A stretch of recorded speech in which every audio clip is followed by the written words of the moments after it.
Muy buenas noches, les saludo en esta primera transmisión especial en día lunes, en estos diálogos por la esperanza. Producida en conjunto por la Dimensión de Pastoral Educativa y de Cultura de la Conferencia del Episcopado Mexicano, así como de la Universidad Vasco de Quiroga. En diálogo con el señor obispo Monseñor Enrique Díaz Díaz, responsable de esta dimensión, y el señor rector, se acordó generar estas transmisiones especiales cuando surjan eventos de interés general que deban tener resonancia inmediata en la sociedad. El lunes 29 de junio se juntaron providencialmente dos hechos. Por un lado, la preciosa homilía del Santo Padre Francisco con motivo de la solemnidad de San Pedro y San Pablo, y ese mismo día, a primera hora de la mañana, decidimos cambiar inmediatamente el contenido del programa del martes. Sin embargo, en el transcurso de la tarde, el Episcopado Mexicano emitió ese mismo lunes un importante mensaje denominado Abrazar a nuestro pueblo en su dolor, que por cierto va en la misma sintonía que la homilía antes citada, al abordar los temas de la unidad y la profecía. Es por ello que decidimos abrir un espacio extraordinario. El día de hoy hemos abierto esta ocasión y tenemos como invitados a dos personas muy especiales y adecuadas para analizar, reflexionar y comentar este mensaje del Episcopado Mexicano. En primer lugar, agradezco de corazón la presencia del señor Arzobispo de León, Monseñor Alfonso Cortés Contreras. Es miembro del Consejo Permanente de la Conferencia del Episcopado Mexicano, en donde se discutió este valioso documento. Agradecer también la invitación generosa que me han hecho. Quiero decir en primer lugar una palabra sobre el documento mismo. Este documento es una voz y es el sentimiento de los pastores, y por eso tiene esa calidez, quiere tener esa cercanía y sabiduría para decir una palabra de hermanos, decir una palabra de padres, decir una palabra de fe y de esperanza al pueblo de México. El documento habla sobre 5 rostros de la realidad que estamos viviendo, que son los 5 rostros también del ser humano muy importantes: la salud, la economía, la educación, la democracia, la libertad de expresión, que forman parte, que son unas columnas de la vida, de la sociedad y también de la vida individual de las personas. El mensaje ofrece una aportación desde nuestra fe. No es una palabra cualquiera, sino que está animada por nuestra misión evangelizadora, cuyo corazón es la verdad sobre Dios, la verdad sobre el hombre. Y también es un mensaje de unidad y de reconciliación, un mensaje de confianza y de esperanza. Nuestra nación necesita unidad. Se nota por muchas partes la desarticulación y a veces hasta la confrontación. Necesitamos reconciliarnos como hermanos para meditar y erradicar ese mal profundo de la violencia. Necesitamos generar confianza entre nosotros. El primer sentimiento para acercarnos los seres humanos, para trabajar, para pensar, para sentir, es la confianza.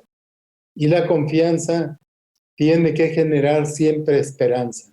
Lo único que no podemos perder los mexicanos ni cualquier ser humano es la esperanza.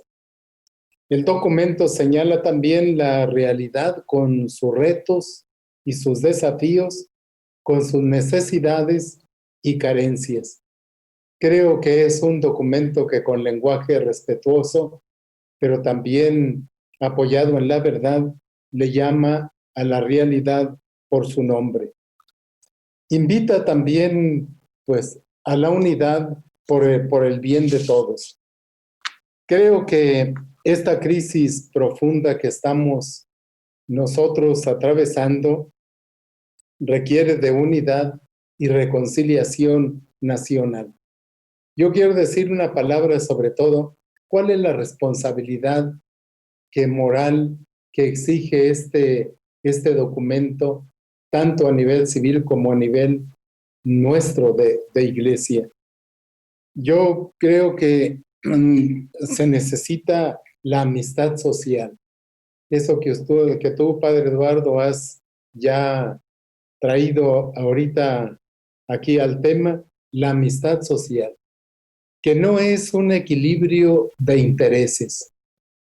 No es, la amistad social requiere una actitud de diálogo, de corresponsabilidad, de responsabilidad en todos estos campos que nos está ahora cuestionando la vida misma. Y esto requiere la unidad en los grandes criterios iluminadores que nos lleven a alcanzar para el país un camino en la verdad, en la justicia y en la paz. De tal manera que entonces la nación requiere de la cooperación de todos, desde del propio ser y quehacer. La nación requiere de sus hijos, la nación requiere de que participemos todos en el bien común. Para consolidar la paz y la justicia se requiere, por ejemplo, apartarnos del odio y de la violencia. Y ese es un imperativo muy fuerte.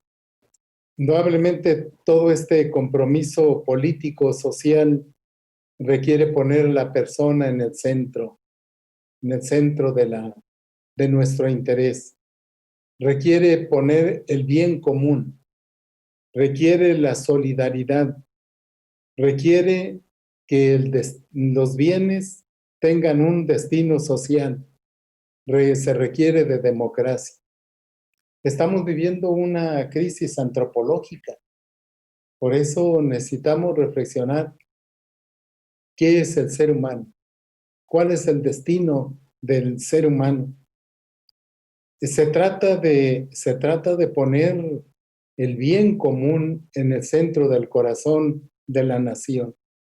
Y por lo tanto necesitamos dialogar qué es el bien común, qué es lo que requerimos los mexicanos para realmente vivir en una casa común, con los bienes comunes que Dios nos ha dado y que los ha puesto en nuestras manos. El asunto de la solidaridad es algo muy, muy, muy necesario. No puede nadie, ni el campo político, ni el campo eclesial, ni el campo técnico, ni los industriales, como lo dice el documento, cada uno por nuestro lado podemos solucionar este problema tan serio y tan profundo. De tal manera que esto requiere solidaridad y también saber que los bienes tienen un destino social. Es decir, los bienes deben ser para el servicio de los demás. Y esto requiere también de parte de todas las instituciones, pues la disponibilidad para hacer este trabajo profundo. Creo que habiendo una crisis antropológica, siempre hay una crisis de valores trascendentes, profundos. El problema no es solamente un problema material. El problema es un problema del sentido del ser humano. Y aquí, con el sentido del ser humano, el sentido de la familia, el sentido de las comunidades, el sentido de las instituciones, el sentido trascendente de todos nosotros.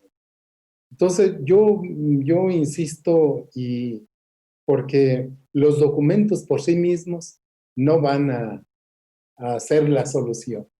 Se necesita llegar a un grado de responsabilidad política, una responsabilidad social, y para nosotros, que hombres de fe, a una responsabilidad también de fe y de esperanza. Creo que ha sido un documento y una palabra, vuelvo con lo que comencé, de padres a hijos, de pastores a fieles, de hermanos a hermanos, de amigos a amigos, y es una palabra inclusiva, acogedora, y sobre todo que queremos generar la confianza y la esperanza en nuestro pueblo. Muchas gracias, Monseñor Alfonso. Mientras usted hablaba, me vinieron a la cabeza muchas cosas, sobre todo Redemptor Hominis, aquella encíclica fenomenal de San Juan Pablo II, poner a la persona al centro, reconociendo quién es la persona, que es el sujeto de la sociedad. Por otro lado, me vino a la cabeza Benedicto XVI con la lógica del don y la gratuidad. Es tiempo de generosidad, sí. Es tiempo de darnos, es tiempo de ofrecernos. Me vino a la cabeza el Papa Francisco con su reiterado diálogo y encuentro. Es decir, la pedagogía del amor. Y finalmente, quiero decirlo, me vino a la cabeza nuestro Señor Jesús. La palabra tiene que estar encarnada. La palabra tiene que ser acontecimiento. La palabra tiene que ser experiencia. No es un escrito, no es un mensaje, no son unas letras, sino experiencia. Muchas gracias, Monseñor Alfonso, por esta primera intervención. Doctor Eduardo Garza, lo escuchamos. Queridísimo tocayo, muchísimas gracias, Monseñor. Usted habla de la confianza y yo entro agradeciendo la confianza y la oportunidad, el honor de estar compartiendo con ustedes, entre ustedes un incansable, incorregible, maravilloso pastor y amigo, mi tocayo, el padre Eduardo Corral. Y estamos aquí para comentar un documento episcopal, un documento que yo diría, así hablando como laico, que es como me invitan, ¿no? Que hay como 3 públicos para un documento elaborado por los obispos. Los que están de acuerdo, los que están en desacuerdo y los que leen el documento, ¿no? No voy a decir mi hipótesis sobre qué porcentaje hay en cada uno de estos grupos, pero sí voy a decir que este me parece un documento inesperado, atípico, ¿no? Que puede sorprender a los que nunca leen un documento episcopal, incluso los que están prejuiciados en contra. Me consta, porque lo di a leer a amigos de los 3 grupos, en serio, antes para venir con ustedes, para estar a la altura de mi tocayo, ¿no? Para realmente compartir. Y me sorprendió que muchos que yo esperaba que estuvieran en contra les pareció un documento extraordinario, y lo contrario también me pasó. ¿Cómo yo catalogaría este discurso? En primer lugar, este comunicado, en primer lugar, no es un discurso, espero que se me entienda, ni piadosito ni escatológico, en el que nos vengan a decir los obispos que quienes murieron de COVID se fueron al cielo, que estemos tranquilos. Es un documento profundamente humano, informado sobre una realidad que estamos viviendo la humanidad entera, que es un reto inédito en la historia, es decir, informado de que es un problema multifactorial, es decir, es un problema sanitario, pero es un problema económico, pero es un problema político, pero es un problema social. Y sobre todo me atrevo a adjetivarlo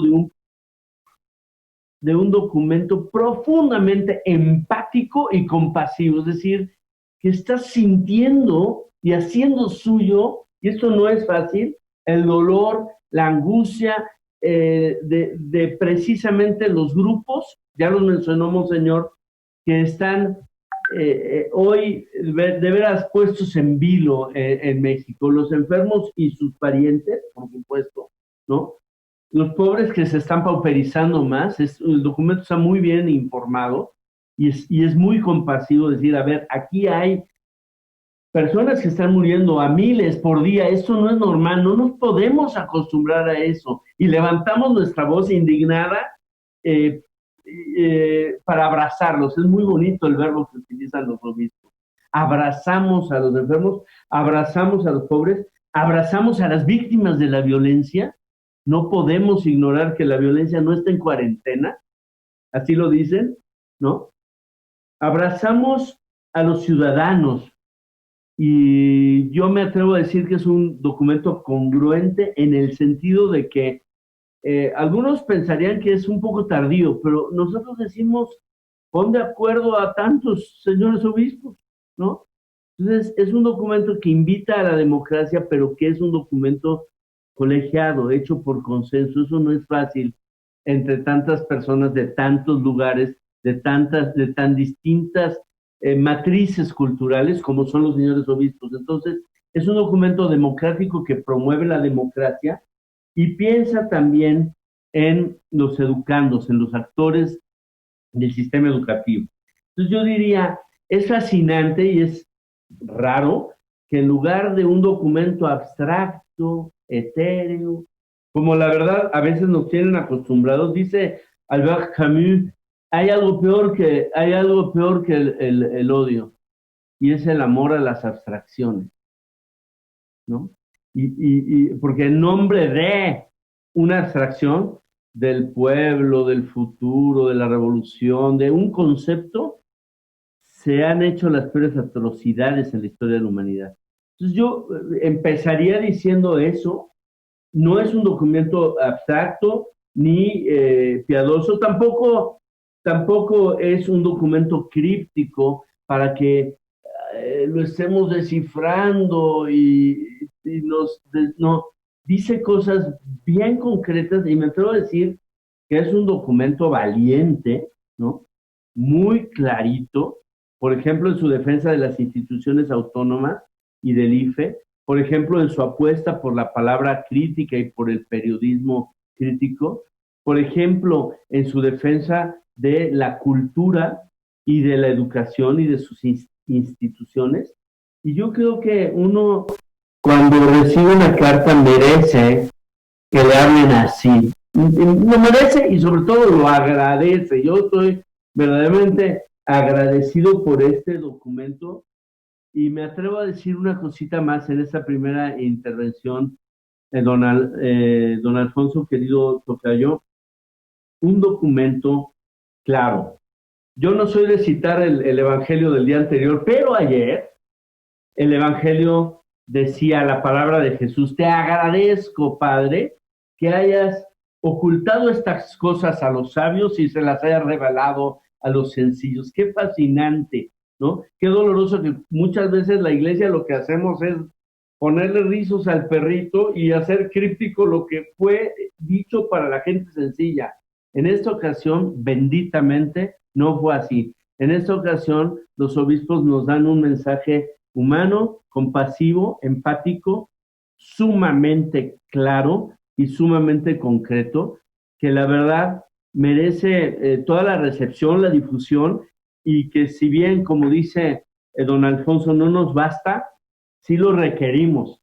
No es suficiente, pero sí es necesario para llamar fuertemente a la conciencia de que no se resigna a que esta vida se rija por la violencia, por la muerte, por la enfermedad y por la antidemocracia. Muchas gracias, Tocayo. Muchas gracias, doctor Eduardo Garza. Señor, las dos intervenciones han sido muy ricas, han salido muchísimos temas, pero yo me quedo con uno, el verbo abrazar. Es decir, no es suficiente la palabra, es necesaria la acción de abrazar. Es necesaria la acción de crear la comunión efectiva y afectiva. Es necesario acoger en este momento de dolor a las personas para llamarlas a la corresponsabilidad. Y la conferencia del Episcopado Mexicano ha sido un ejemplo de colegialidad. Lo decía muy bien el doctor Eduardo, pero ya es una expresión sinodal. No solamente es hablar de la comunión, sino es el ejercicio sinodal. Cuéntenos, señor Alfonso, segunda intervención. Lo escuchamos. Me estoy acordando ahorita del mensaje que al final del Concilio Vaticano II dirigieron los obispos a la Iglesia y a la humanidad. Y hay una frase muy breve, pero profunda, que le dice, la Iglesia quiere ser una Iglesia servidora. Y en el contexto del concilio, esa palabra iglesia servidora significa una iglesia que escucha. Mucha gente sabe que la palabra escuchar en hebreo significa poner atención, vivir para el otro, inclinarse al más pequeño para escuchar. Y insistiendo un poco en mi aportación, yo quisiera también señalar el grado de responsabilidad que tenemos como iglesia y también invitar a las personas de buena voluntad. Yo creo que ahorita también lo que decía el doctor Eduardo, que le ha llamado la atención esa palabra abrazo, significa eso, significa escuchar, significa poner atención al otro. Y yo creo que una primera responsabilidad es ser una iglesia que escucha, es decir, una iglesia servidora, una iglesia que establece esa relación afectiva y afectiva con con el ser humano, con los fieles, con los niños, con los adolescentes, con los ancianos, con la vida de la familia.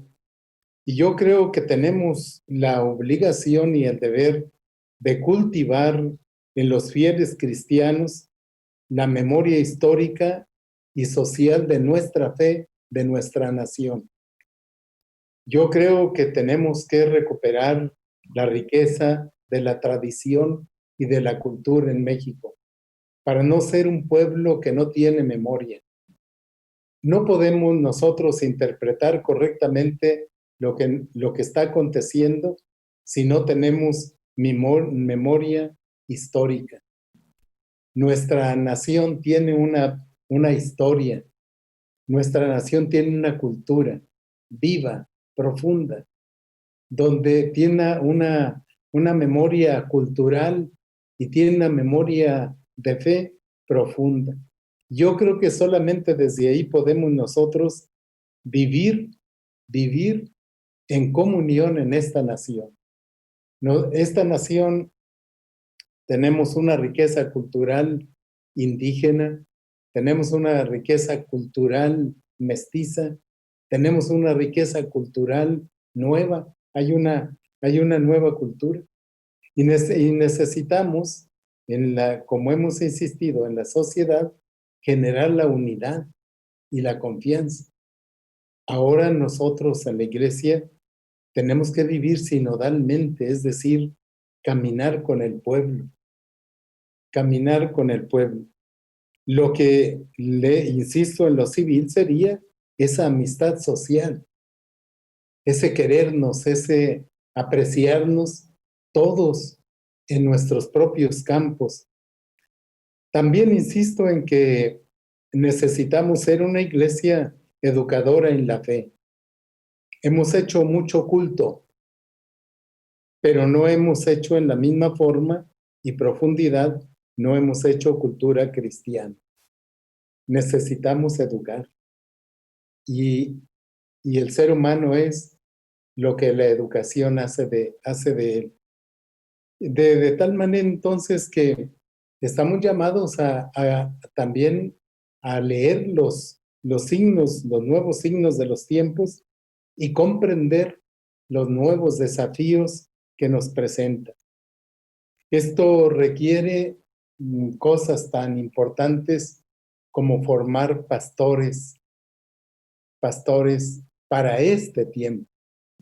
Es decir, pastores santos y pastores competentes.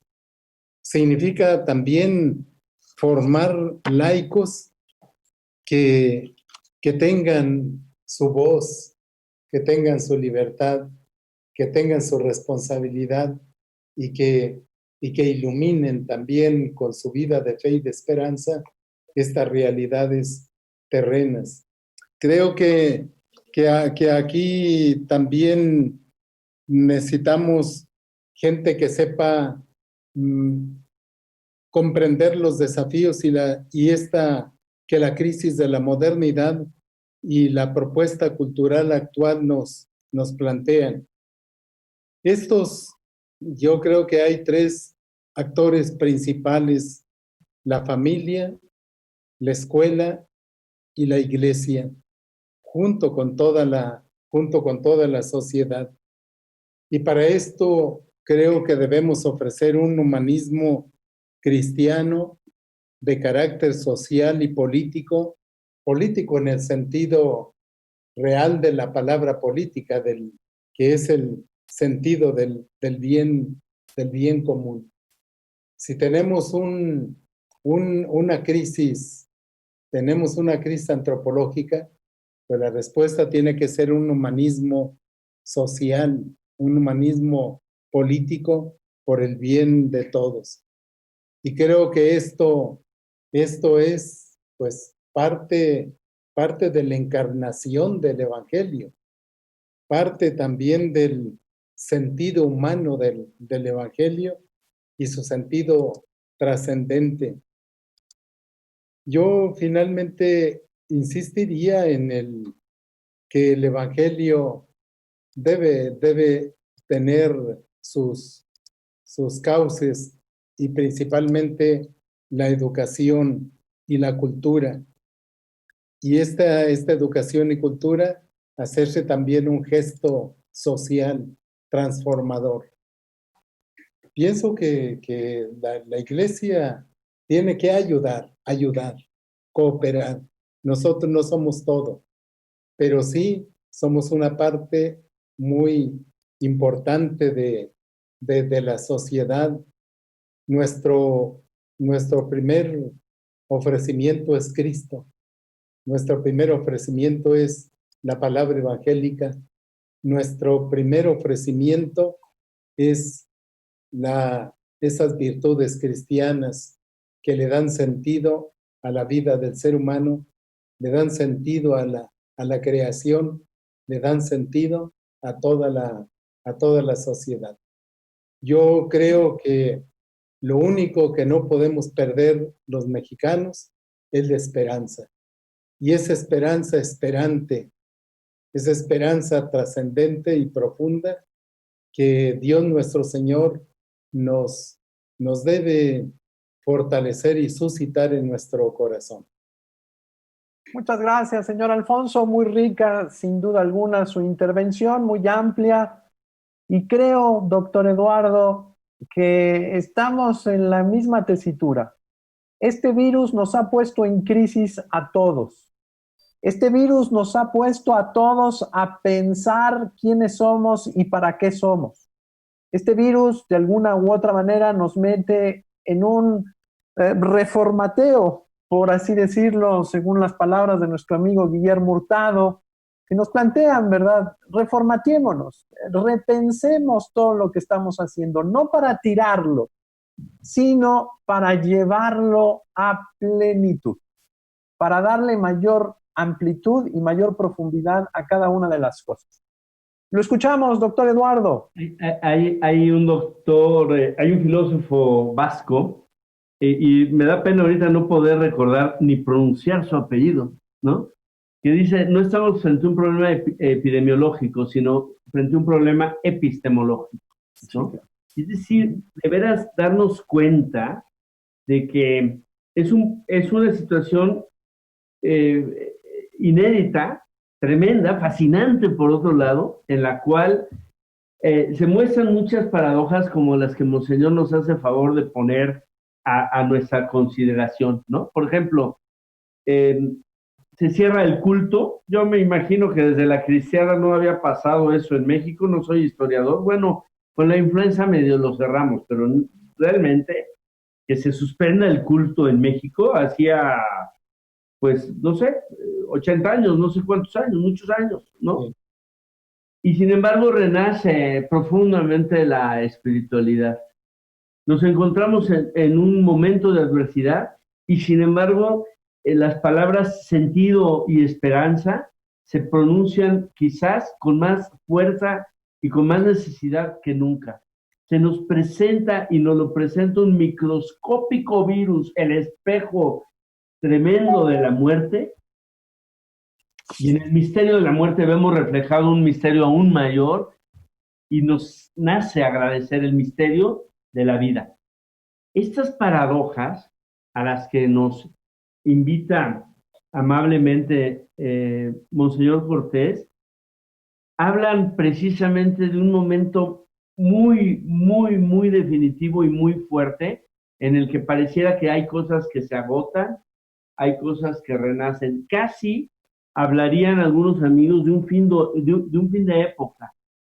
Y tenemos que ser muy honestos. Frente a este filtro histórico, quizás los habitantes de la Europa del inicio del siglo XX pasaron el filtro de la Primera y la Segunda Guerra Mundiales, ¿no? Hoy nos toca generacionalmente atravesar el filtro histórico del COVID, así lo creo, y bien a bien no sabemos qué va a haber después, pero sí podemos pensar que van a transformarse muchas cosas, que hay cosas van a ser reevaluadas, como el cuidado, como las profesiones de ayuda.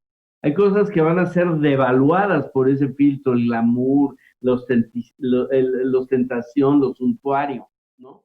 Hay cosas que se van a poner a prueba, como la calidad de nuestros vínculos y nuestras relaciones.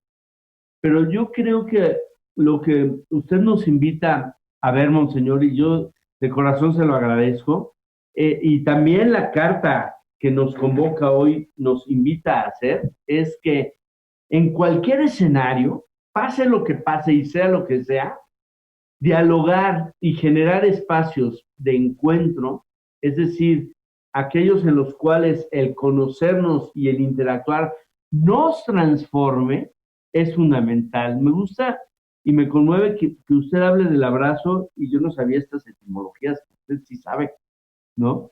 Y del abrazo y de la escucha. Porque como dice un hijo mío, a veces escuchamos para contestar, no escuchamos para comprender. Y aquí hay un reto, y yo creo que el reto es, la iglesia no quiere, hasta donde yo entiendo, ni debe imponer una manera unívoca de entender cómo debe ser la sociedad después de este filtro histórico. Pero sí se quiere, o se siente en la vocación de proponerse como un ámbito para el encuentro y para el diálogo. Y también le queda claro que nada de lo que significa violencia verbal, separatismo, polarización, ¿no? Hay quien dice, quien polariza, paraliza, ¿no? Y hay quien pareciera que quiere generar caos para reinar sobre el caos, ¿no? Y entonces la iglesia tiene claro que así no, que no es desde la confrontación violenta. Se vale confrontar ideas, no descalificar personas, se vale proponer nuevas formas. Lo hace brillantemente el artículo. Yo estoy genuinamente sorprendido, y créanme que no lo digo porque yo sea del equipo uno de los que todo documento episcopal le parece plausible, no, no lo soy, ¿no? Sin embargo, me sorprende gratamente. Quizás hay un cierto desequilibrio y una cierta, digamos, no, no el documento quizás no tiene el equilibrio que se propone tener al inicio entre la denuncia y el anuncio. Le gana quizás un poquito lo primero al documento, pero le gana por una noble razón y una razón muy humana que es a la que yo me refería. Es un documento compasivo que siente el dolor del otro, que verdaderamente le duele lo que nos duele, ¿no? Yo me pongo a pensar en las miles de familias, cada persona, alguien dijo alguna vez, 1 millón de muertos es una estadística, un muerto es una tragedia. Es decir, cada que alguien muere, se truncan miles de proyectos, miles de sueños. Esto cambia el rumbo de la historia, sobre todo cuando muere por alguna razón evitable, o cuando muere prematuramente, o cuando muere por un mal que no es el mal desgracia, sino que es el mal infringido, ¿no? Eh, Me parece maravilloso que se esté hablando de la violencia que, como dicen los obispos, no se pone en cuarentena, ¿no? Entonces, sí, yo creo que, como tú dices, Tocayo, no les toca a los obispos darnos las soluciones técnicas de las cosas, pero sí señalar buenos caminos. Por ejemplo, llama mucho la atención la sensibilidad que tienen a la brutal escalada de desempleo que se está dando en los últimos días y semanas y meses en este país, en la manera como millones de mexicanos están cayendo en niveles de pobreza. Eso no los deja indiferentes, ni tampoco nos consuelan diciendo que de los pobres es el reino de los cielos, ¿no? Es un documento profundamente humano en ese sentido. Y además se queda en un punto muy sano de decir, oigan, no se descuiden, por ejemplo, las fuentes de empleo. No se descuide eso, porque si dejamos a la deriva, nos va a costar, no lo dice el documento, eso lo digo yo, nos va a costar generaciones perder lo que se está destruyendo y se puede evitar que se destruya. Piensen ustedes que la fuerza de la destrucción, hay un artículo impresionante de Krause el domingo pasado, cuando se cumplen 2 años de la elección del actual presidente, la fuerza de la destrucción es muchísimo mayor que el del ser constructivo, ¿no? Un edificio lo puedes dinamitar en un día, ahora construyelo en un día, amigo, no hay manera, ¿no?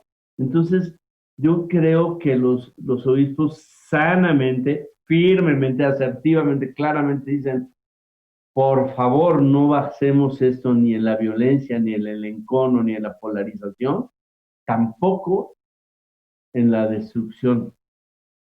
Estamos frente a un reto que hoy nos pone a prueba, ¿no? Nos pone a prueba porque si nosotros logramos articular todas las capacidades que hay en México a favor de lo que ahorita nos está retando, nos vamos a sentir fluyendo y nos vamos a sentir construyendo, nos vamos a sentir muy bien.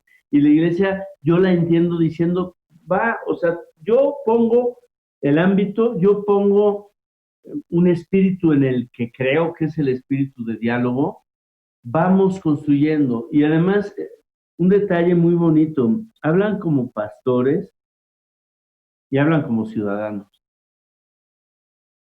O sea, se hace sentir, no nada más es digamos, una relación asimétrica, sino es una preocupación genuina humana de decir, a ver, yo pongo mis recursos a favor de este problema, como te invito a que los pongas, no nada más te invito a que los pongas. Hay gente que dice, uy, van a escribir los obispos, ¿qué nos van a pedir? Pues, oh sorpresa, no es una publicación deficitaria. Tendría muy buenas razones, ¿no? Para decirnos, oye, es que no hay culto, no caen limosnas, uno vive de eso, amigos, compré, ¿no? No cae en ese victimismo en el cual todo el mundo se presume ser la peor víctima de esta crisis. Y además, bueno, yo estoy en 30,000 fundaciones desvalidas y he participado en la medida de mis posibilidades en alguna serie de campañas necesarísimas, ¿no? La iglesia, pudiendo hacerlo y teniendo derecho para otra vez extender la mano, dice, te doy la mano. Ahorita de lo que va es de abrazar, de lo que va es de escuchar, de lo que va es de compadecer. La mera verdad es que si alguien no lo ha leído, léalo. Y si no está de acuerdo conmigo, no importa. Pero creo que además está breve. Ahí les voy, ¿no? Porque uno dice, no, bueno, a ver, ¿qué día tengo tiempo para leer el próximo documento episcopal? ¿No? Y acá no. Acá la verdad es que es una estructura muy, muy clara, ¿no? A los enfermos, a los pobres, a las víctimas de la violencia, a los ciudadanos que les interesa la democracia y a los miembros del sistema educativo, maestros y alumnos, y padres, y familias, porque es un enorme actor de la vida social que la iglesia dice, no las voy a idealizar, porque en otro momento el documento habla del nivel de presión y de violencia intrafamiliar que se está acrecentando en México, pero sí voy a decir que a las personas y a las familias que han hasta logrado suplir las actividades propias del Estado, así lo dice el documento, no estoy inventando, pues sí las quiero honrar y sí las quiero reconocer, porque es muy importante el saber que no lo dicen así, pero que si las cosas no han ido a mayor gravedad, es porque hay hombres y mujeres que lo han contenido. Y nosotros nos queremos sumar a ello. Muchas gracias, doctor Eduardo. Mi productor me está diciendo que tenemos serios problemas de tiempo, pero es que el documento es muy rico, tiene muchas vetas, también muchas Los vertientes. invitados muy habladores. Gracias a Dios, una riqueza extraordinaria de ambos. Les doy un tiempo para que puedan preparar medio minuto de conclusiones cada uno, mientras agradezco mucho a Ricardo Buzo, quien dice totalmente de acuerdo, el documento es congruente, aterrizado, informado, humano y democrático. Abraham Flores nos hace la observación, cierto, es un problema epistemológico y estamos en una cultura de transición, ¿cómo llevarla? Verónica Vallejo dice, estoy de acuerdo en que lo más importante es la persona, formar en valores, formar en el Evangelio y en la valentía para poder llevar el Evangelio tanto de sacerdotes como laicos. Enrique Puc nos dice, gracias a nuestros pastores, gracias a este laico por estar cercanos en estos momentos. Agradece a los obispos este documento. Alfredo Martín nos hace algunas anotaciones pues muy positivas y muy curiosas. También nos habla, ¿verdad?, de esta cuestión de los pueblos originarios, pero no se puede tocar todo en todos los documentos. Me parece que el episcopado decidió estos 5 temas fundamentales para manifestarse y acompañarnos en este momento. Tere Robles saluda con mucho cariño al señor Alfonso. Felipe Monroy de BC Noticias nos dice, ¿hay actitud de escucha por parte de nuestros interlocutores? ¿Están escuchando los líderes políticos y sociales a nuestra iglesia? Que son algunas preguntas que se nos hacen. Creo yo, con mucha honestidad, que tenemos que generar puentes. La participación de todas las estructuras ciudadanas, espirituales, religiosas, católicas, etcétera, antes que nada tienen que tender puentes, no pueden romper, no pueden levantarse de la mesa. Y nosotros tenemos que generar otra vez la confianza para que se nos escuche. No podemos solamente entrar en esta dinámica de denuncia, de exhibición en los medios de comunicación, sino que tenemos que crear comunidad, que ese es el punto fundamental, y crear ciudadanía. Señor Alfonso, iniciamos con usted las conclusiones, lo escuchamos. Y pues yo quisiera insistir en la responsabilidad que tenemos de pensar y de sentir con claridad sobre este momento de crisis, pero también este momento de gracia que estamos viviendo. Pensar y sentir con claridad sobre la realidad significa también tener criterios claros para actuar correctamente. En un segundo momento, quiero hacer un llamado a la corresponsabilidad. El bien común es tarea de todos absolutamente. Y finalmente, pues hacer un llamado a que el otro sea parte de nuestra vida. Solamente así podemos nosotros tener empatía, confianza, diálogo, relación. Si el otro no forma parte de mi vida, pues el otro siempre será un extraño. Hay en la novela esta famosa de Ernest Hemingway que dice ¿por quién doblan las campanas? Y dice Ernest Hemingway, no te preguntes por quién doblan las campanas. Las campanas se están doblando por ti. Las campanas que se tocan cuando una persona muere están doblando por ti, porque tú no eres una isla, eres parte de la humanidad. Y todos somos parte de nuestra nación, somos parte de la humanidad. Y finalmente, no perdamos la esperanza. Eso no podemos perderlo.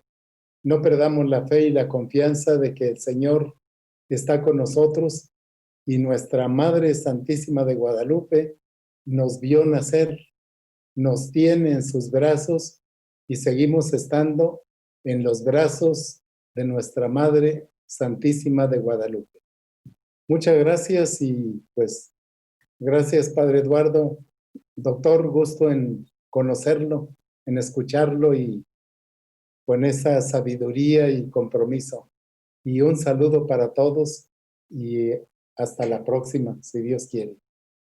Muchas gracias, señor arzobispo. Nuestra gratitud también a los señores obispos por este documento, por este mensaje que nos abraza.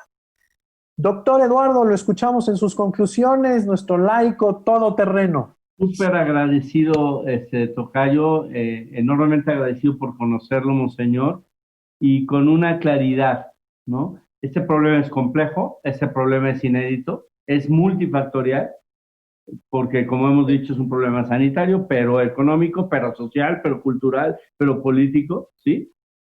Y hay, sin embargo, y esto yo lo aprendo de usted hoy y se lo agradezco de todo corazón, monseñor, una dimensión en la que sí sabemos que podemos salir mejor de cómo entramos. En todas las demás, quién sabe. Y es esta dimensión de la responsabilidad a la que usted se refiere.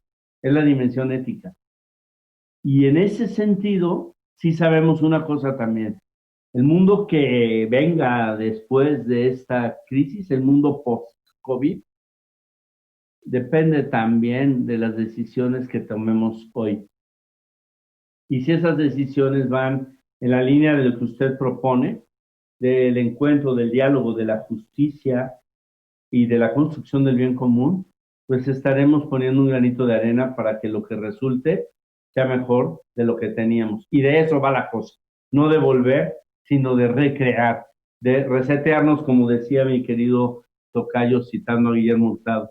Entonces, bueno, pues hoy siento que yo aprendí y crecí por haberlos escuchado a ustedes dos y me dan algunas claves de veras con las que no contaba para cumplir con mi pequeña y humilde contribución a mi momento histórico, que por otro lado es una oportunidad y es fascinante, con todo el dolor, con todas las contradicciones, también somos protagonistas de un momento de la historia único y eso tiene un interés también muy, muy, muy singular. Muchas gracias a ambos. Gracias. Muchas gracias a los dos. Celebramos esta primera transmisión especial. Les recuerdo, el documento se llama Abrazar a nuestro pueblo en su dolor. usted puede ir a la página www.sem.org.mx.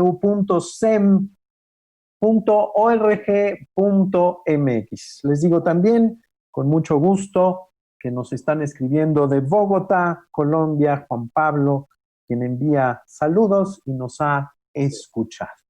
Gracias a todos por su participación. Mañana nos vemos. Tendremos una cápsula normal, una transmisión normal, y hablaremos un tema precioso: la literatura y la poesía frente al dolor del COVID-19. Tendremos dos extraordinarios invitados, una mujer que representa la literatura, que escribe, católica, una mujer profundamente humana, Fanny del Río, y nuestro querido José Antonio López Ruiz, quien es promotor de cultura, colaboró 6 años en el Colegio Nacional y es un autodidacta de la poesía y de las humanidades. Mañana, 7 de la noche, Diálogos por la Esperanza, transmisión normal. Muy buenas noches, gracias a nuestro productor por su enorme paciencia, gracias a la Universidad Vasco de Quiroga, señor arzobispo de Nueva Cuenta, Eduardo, querido, un abrazo, buenas noches.